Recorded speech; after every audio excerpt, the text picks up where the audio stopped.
Welcome to the Sai Academy. So in last class we discussed that the properties of non-metal and properties of metal, and also we discussed that the what is the difference between metal and non-metal on the basis of physical property, and also studied that the how elements are reacting with oxygen. So in that next we will continue in this section. So we'll observe that we observed that in activity 3.9 that all metals do not react with oxygen at the same rate. So in different type of metals react with oxygen, but difference is there, all elements do not react with the same rate. So different metals show different reactivities towards oxygen. So all metals react with oxygen in different rate. Some vigorously react with oxygen, some slowly react with oxygen. Metals such as the potassium and sodium react so vigorously that they catch fire if it kept in a open. So like sodium and potassium are so vigorously react with oxygen. So sodium and potassium are highly reactive towards oxygen. So if they they kept open means they will catch as the fire, that much they are highly reactive towards oxygen. Which two elements highly reactive towards oxygen means you can write potassium and sodium. These two elements are highly reactive towards oxygen. If they are kept open means that will catches the fire, that much they are having higher reactive towards the oxygen. Hence to protect them and to prevent the accidental fires they are kept immersed in a kerosene oil. Here one or two more question comes here. Why potassium and sodium are kept in a kerosene oil means sodium and potassium are vigorously react with oxygen and catches fire, and to protect them and to prevent accidental fires, so they are immersed in a kerosene oil.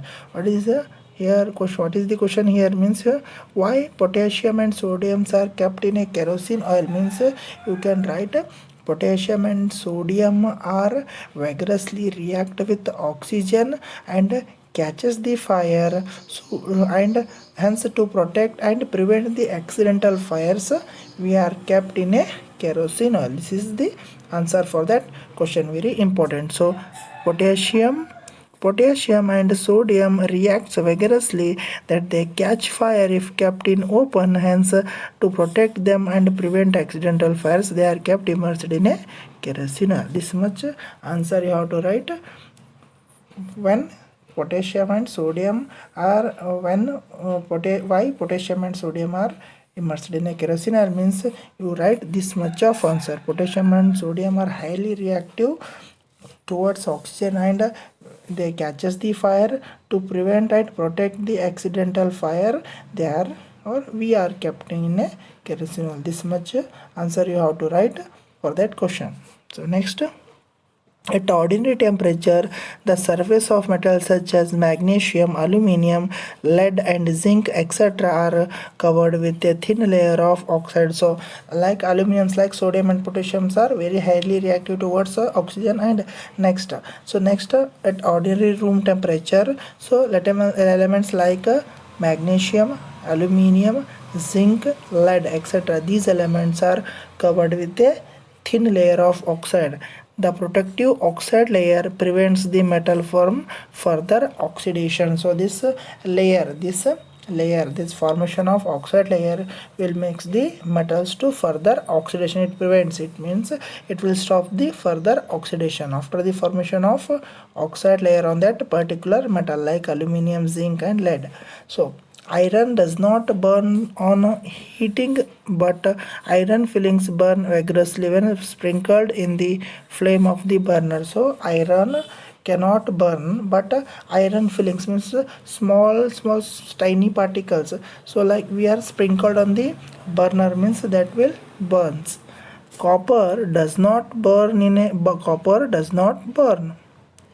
So copper does not burn, but the hot metal is coated with a black colored layer of copper to oxide. But again, copper does not burn here. Copper does not burn, but when we heat the copper, that copper surface coated with the black color because of the formation of copper to oxide. Copper does not burn here, but that copper surface becomes black colored because of the formation of copper to oxide. Remember that.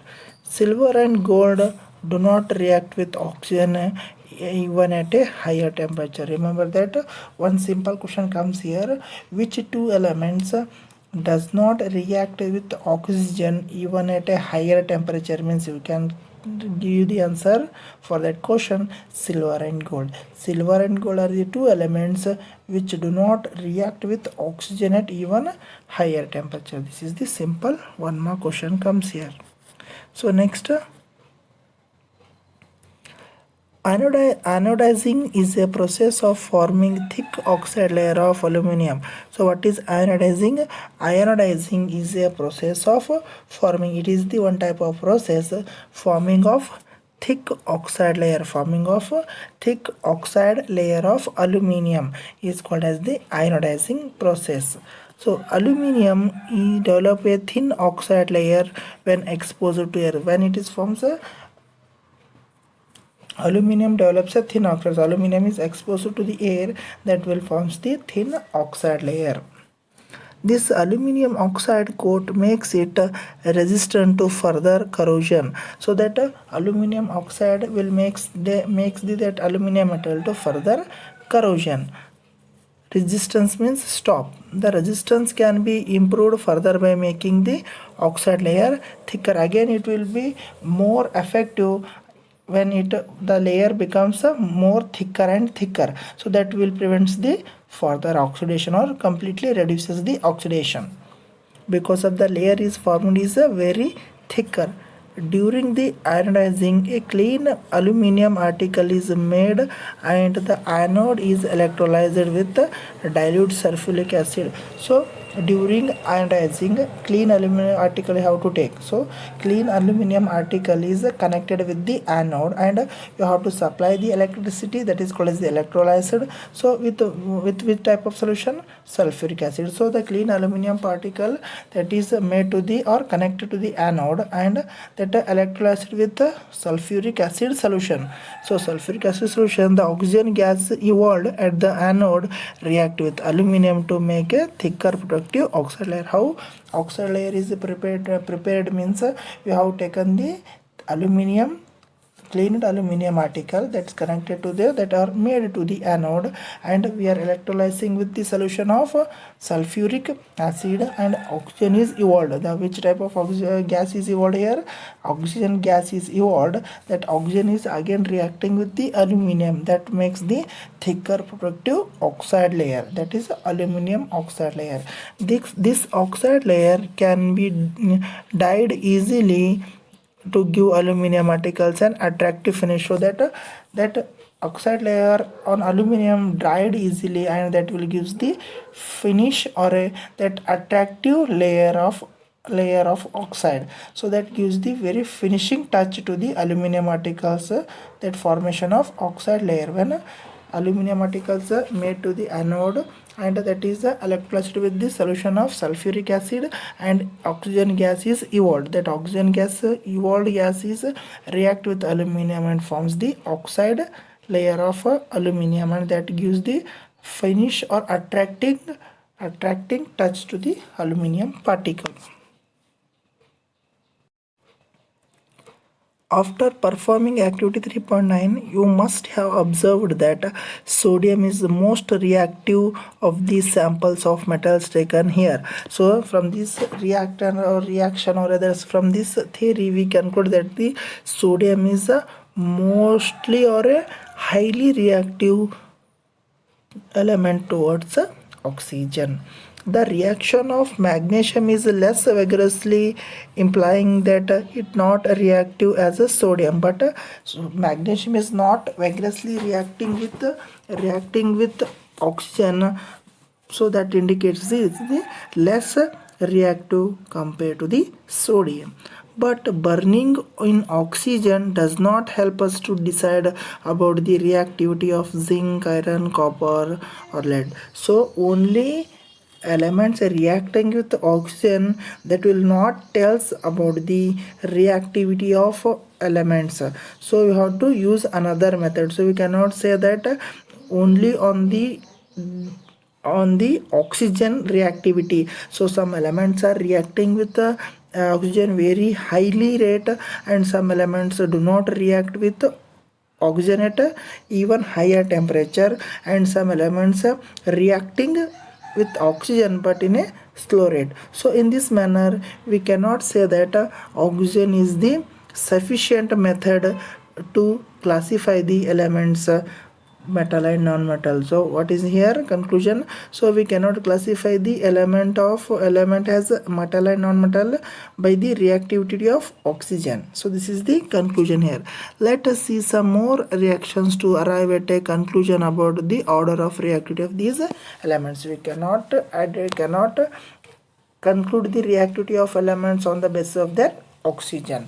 So we have to use another property to conclude the properties of elements. So next, what happens when metals react with water? Next topic is so we have studied that metals reacting with oxygen. Next, metals react with water. What type of product will be formed by this reactions? You have to observe. This activity needs the teacher's assistance. So next, collect the samples of the same metal as activity 3.9. So you have taken iron, copper. So like the you have to take that type of metals as you taken in the 3.9 activity. Put small pieces of these samples separately in a beakers half filled with cold water. You have to take samples separately in a beaker and half filled with cold water. You have to take half filled cold water in a first beaker. Which metals react with the cold water? Arrange them in the increasing order of their reactivity with the cold water. So first beaker you have taken in that cold water, and which metal react with the cold water, and they write their reactivity series or decreasing order or increasing order. So you have to write increasing order of their reactivity. Did any metal produce a fire on water? So any metal produces a fire on matter, that you have to observe. Does any metal start floating after some time? So which metal catches the fire on reacting with water? Which metal starts floating on the water after the reaction with water? So again, next, put the metals that did not react with the cold water in a beakers half filled with the hot water. So here the three type of question comes here. So did any metal produces fire on cold water? Means yes, that sodium and potassium catches the fire. So does any metal start floating after the sometime? Means we can say that yes, that is the calcium will float on cold water, and any fire means any metal catch fire means we can say that sodium will catches the fire and potassium will catches the fire, and the metal which floats on surface means we can say that calcium. Put the metals that did not react with the cold water in a beakers half filled with the hot water. So that elements do not react with the hot water. So sorry, that the elements do not react with the cold water, that will react with the hot water. So element which do not react with the cold water, that elements are reacting with another beaker of hot water. So and we have to observe which metals react with hot water and which will not. For the metals that do not react with hot water, arrange the apparatus as shown in figure 3.3 and observe the reaction with the hot water. So again, some elements are reacting with hot water and some elements do not react with the hot water. Again, that you have to write down their reactivity, which elements are reactive with the hot water, and which elements do not react with hot water. Again, these elements are whether it react with steam, we have to observe. So these are the simple activity. So which element react with the cold water, hot water, and which element react with the cold water, hot water, and steam. So that you have to observe in this activity. So this is the 2 marks important diagram. So what is the diagram here? Action of steam on a metal. Action of, so this diagram is very important for 2 marks. What is the what is the name of this diagram? Means action of steam on a metal. The action of steam on a metal means you can draw this diagram, important for 2 marks. So here we have to take metal and it is burned, means that will produce some gases, and that will gas is transferred to this delivery tube, and that will collected in this test tube called as the gas collector, that and this is called as the sand. So when metal reacting with water, that releases two type of products. One is called as the hydrogen gas. One is the hydrogen gas and another is called as the metal oxide. Remember that this is the very important diagram for 2 marks. Practice it very well.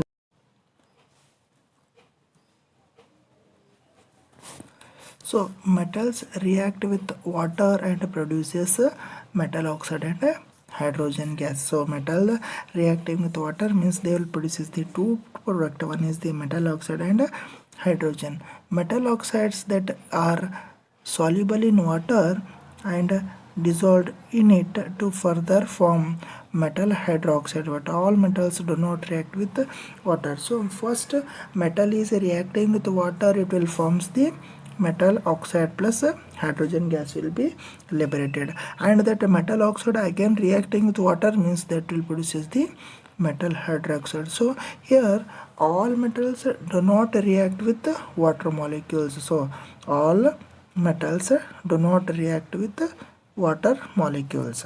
Some metals only react with water and produces the product, but all metals cannot react with water. Metals like potassium and sodium react violently with the cold water. So which two elements react with the cold water means we can write sodium and potassium are highly reactive towards cold water. Which two elements react with the cold water means we can write potassium and sodium. In case of sodium and potassium, the reaction is so violent and exothermic that evolved hydrogen immediately catches fire. So which two elements react with cold water means we can write sodium and potassium. Why liberated hydrogen gas catches fire means so sodium and potassium reacting with water is so violent and exothermic reaction that evolved hydrogen gas immediately catches fire because of the exothermic reaction, and evolved hydrogen catches fire easily. So here this is reaction potassium and water reacting, that will produce the potassium hydroxide. Hydrogen gas is liberated, but this hydrogen gas is catches fire because of that is a lot of heat energy is released in this reaction. This released energy causes the hydrogen to catch fire.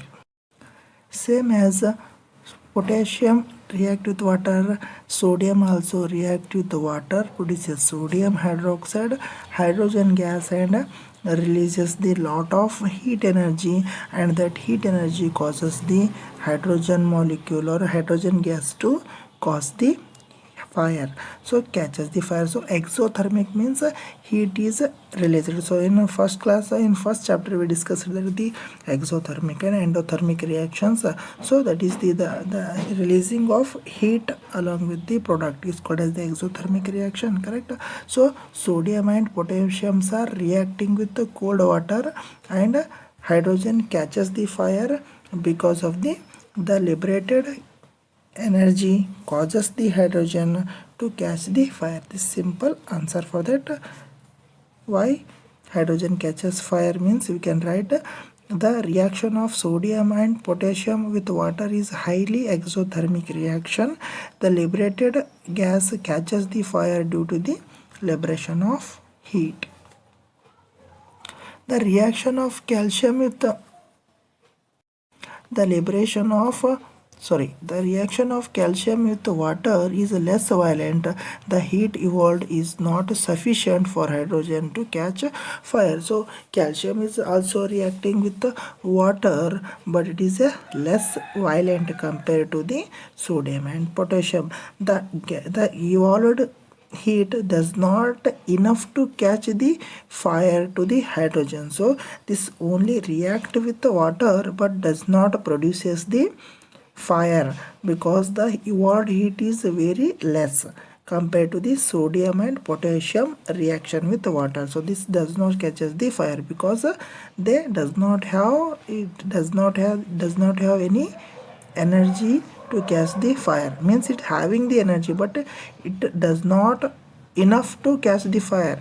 That much it does not having any energy to catch the fire. Calcium reacting with water to produce calcium hydroxide plus water. Here why hydrogen is not catching the fire means the liberated heat is not sufficient or not enough to catch the fire by hydrogen gas. This is a simple answer.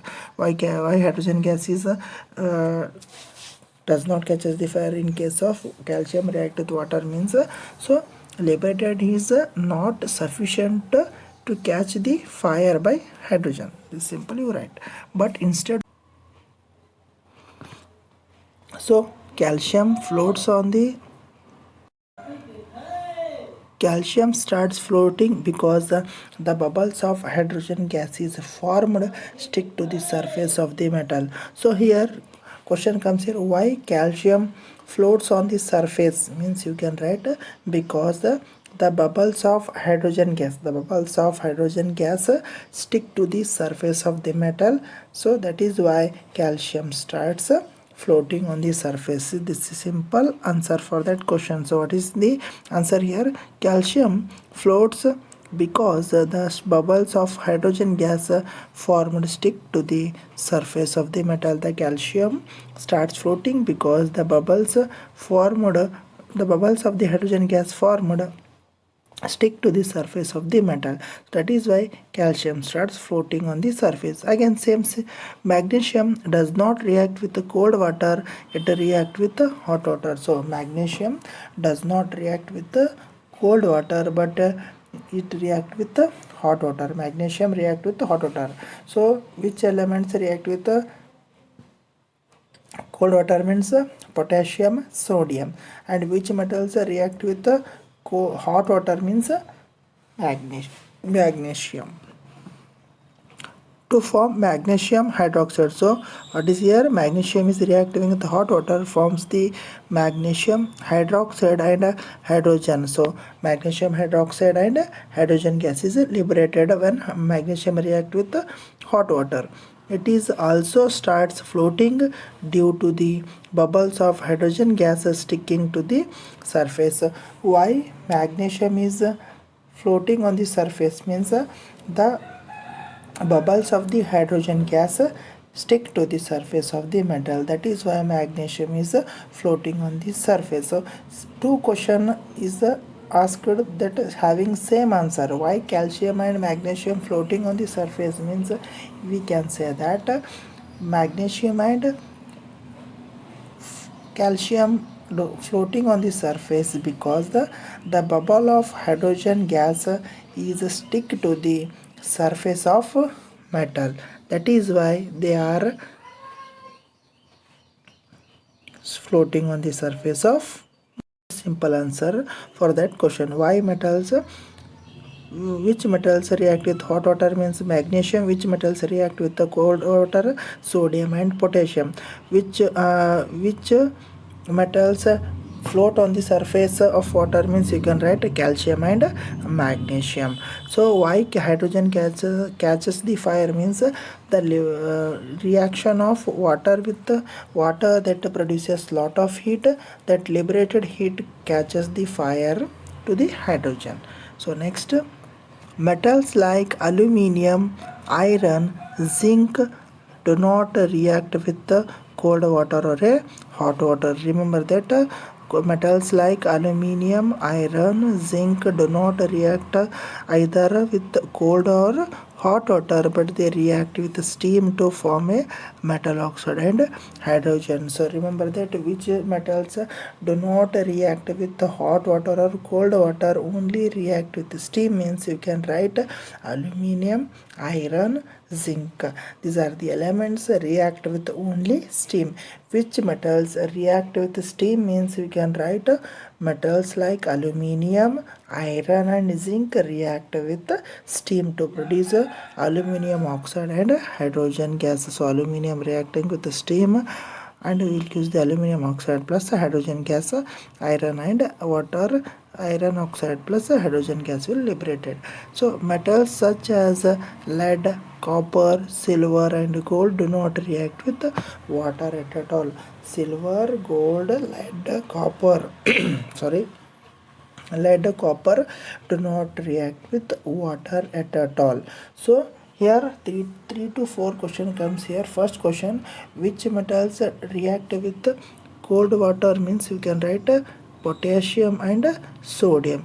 Which two metals or which metals do not react with water at all, means copper, silver, gold and lead. So next, which metal react with hot water, means you can write magnesium. Next, fourth question, so which metals float on the surface of water, means you can say that calcium and magnesium. Why they are floating, means because of the bubbles formation of hydrogen gas stick to the surface of the metal, that is why they are floating on the surface. These are the some important questions comes in this section, and they are very important to your exam. So we'll continue in next class that what happens when metals react with acid. So please subscribe my channel and share this content. Thank you for watching, all of you.